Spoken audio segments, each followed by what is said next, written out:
हमारी last speaker है doctor Kavya ma'am. हाँ, माननीय श्रीमती डॉक्टर के काव्या जी। Thank you, Chairperson ma'am, for giving me this opportunity. But I rise today to oppose the IBC Code Amendment Bill 2025.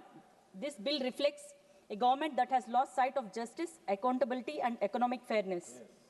Enacted in 2016, it was meant to bring discipline to corporate India, protect creditors, and ensure time-bound resolution of stressed assets. But here we see delays, massive haircuts, promoters escaping accountability. We see public money being silently written off in the name of resolution. In Clause 4, Section 7, 9, 10, 14 days admission timeline is given. But that appears progressive. But I ask the government, how can timelines be enforced when institutions themselves are collapsing? The NCLT and the NCLAT are burdened with vacancies, infrastructure shortages, and mounting backlogs. And in cases concerning tribunal vacancies, the Apex Court has emphasized that educatory bodies must be adequately staffed to uphold the rule of law. This government wants speed without capacity, deadlines without delivery, reform without responsibility. Promoters escape, people pay. Sir, ma'am, the bill introduces definitions in Clause 3, Section 5 about avoidance transactions and fraudulent trading. But definitions are not enforcement. Where is the accountability? Where is the mechanism to ensure that those who siphoned funds, mismanaged companies, and defrauded creditors are punished? The Supreme Court in Swiss Ribbons Private Limited versus Union of India 2019 upheld the IPEC precisely because it was designed to prevent errant promoters from regaining control without paying their dues. But in practice, what do we see? Promoters walk away, banks take losses, and the public pays.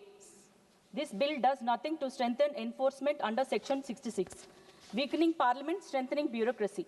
In Clause 42, critical frameworks like group insolvency and cross-border insolvency are not defined in the law itself. Instead, they are left to rules and regulations. The Supreme Court, in multiple judgments, has clearly held that essential legislative functions cannot be delegated. But this government is systematically bypassing Parliament. Why are we here then? Why have debates if decisions will be taken through notifications? Committee of Creditors, power without accountability. In Clause 13, Section 21, the bill strengthens the role of the Committee of Creditors, even allowing it to continue during liquidation. Who ensures that public interest is not sacrificed for private settlements? The Supreme Court in SR Steel recognized the primacy of COC, but it never intended for it to become unchecked power. Finality of resolution or finality of justice. The bill strengthens the finality of resolution plans, extinguishing all past claims once approved. Hence, certainty is important. But should justice be sacrificed for speed? What happens to pending claims, workers' dues, government recoveries? Are we creating a system where closure becomes more important than fairness?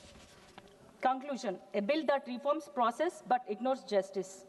Ma'am, this bill makes technical changes, it clarifies definitions, it adjusts procedures, it reorganizes frameworks, but it fails where it matters most. It does not stop massive corporate haircuts, does not ensure accountability of promoters, does not strengthen institutions, it weakens parliamentary oversight, it ignores the voice of small creditors. This is not reform, this is cosmetic legislation. The final appeal. Ma'am, I speak not just as a member of parliament, but as a representative of people whose money is at stake. When a corporate defaults, it is not just a balance sheet entry. It is farmer's deposit, it is poor man's savings, it is a nation's wealth.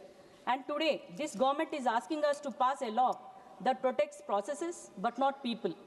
We cannot allow that. I urge this House, send this bill back, strengthen it, make it just, transparent and accountable, because insolvency law is not just about failing companies.